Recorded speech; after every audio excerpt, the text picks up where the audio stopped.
President Donald Trump making a statement on the administration's strategy for dealing with Iran, in the White House in Washington, D.C., October 13, 2017, drew AngererGetty Images JTA. President Donald Trump asked Congress to effectively amend the Iran nuclear agreement and said he would outright pull the United States out of the deal if he was not happy with the result.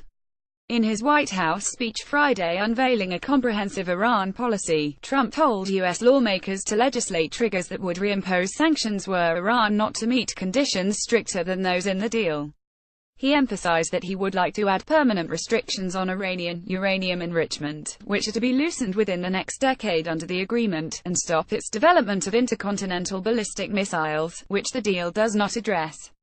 Key House and Senate leaders are drafting legislation that would amend the Iran Nuclear Agreement Review Act to strengthen enforcement, prevent Iran from developing this is so totally important, an intercontinental ballistic missile, and make all restrictions on Iran's nuclear activity permanent under U.S. law, Trump said. So important. I support these initiatives. Trump triggered the legislative review by refusing to declare Iran in compliance with the 2015 deal between 6 world powers, including the United States, and Iran, which trades sanctions relief for a rollback of Iran's nuclear program. By law, Trump must certify Iran's compliance every 90 days. Without Trump's certification, Congress has 60 days to reimpose sanctions. Trump could have but did not remove sanctions himself. Trump referred to Republican-led legislation being drafted in Congress by Sens. Bob Corker, R. Tennessee, and Tom Cotton, RAC, would toughen the deal's requirements along those lines. Sen. Mitch McConnell, RKY, the majority leader, said he was ready to press ahead with the legislation. The president's decision not to certify that the Joint Comprehensive Plan of Action (JCPOA) is in the vital national security interest of the United States now provides the opportunity for Congress to strengthen the Iran Nuclear Agreement Review Act and create a standard for certification that is consistent with our interests, he said in a statement after Trump's speech. But it seems unlikely that Congress would amend the act. Doing so would require 60 votes in the Senate, and Democratic backing. Democrats, with 48 of the body's 100 seats, have already declared their opposition to amending the deal.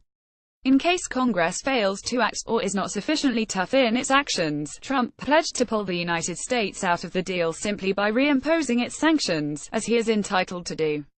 In the event we are not able to reach a solution working with Congress and our allies, then the agreement will be terminated, Trump said. It is under continuous review, and our participation can be cancelled by me, as president, at any time. Trump and congressional Republicans want U.S. allies, particularly the 3 European nations who helped shape the deal, France, Britain and Germany, to join in the effort to toughen the deal. Those 3 nations reiterated their position on Friday that they were opposed to renegotiating the deal, although they were ready to strengthen non-nuclear sanctions, as are Democrats. The International Atomic Energy Agency has repeatedly confirmed Iran's compliance with the JCPOA through its long-term verification and monitoring program, the 3 governments said in a joint statement, using the acronym for the deal's formal name, the Joint Comprehensive Plan of Action. Therefore, we encourage the U.S. administration and Congress to consider the implications to the security of the U.S. and its allies before taking any steps that might undermine the JCPOA, such as reimposing sanctions on Iran lifted under the agreement. The statement said the governments were ready to work with the United States to squeeze Iran for non-nuclear activities, including missile testing and military adventurism.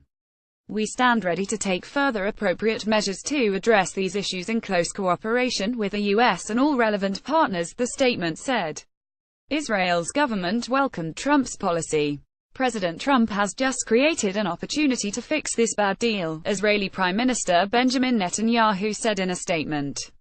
To roll back Iran's aggression and to confront its criminal support of terrorism. That's why Israel embraces this opportunity. The American-Israel Public Affairs Committee welcomed Trump's focus on what it called the deal's deficiencies, including the sunset clauses, removing restrictions beginning within a decade. It emphasized in its statement, however, that Trump was not pulling out of the deal and called for a comprehensive, bipartisan strategy to counter Iranian aggression. Iran's government, in its response, said the deal was not open to renegotiation, and that if the United States were to violate its terms, it would reconsider its nuclear options.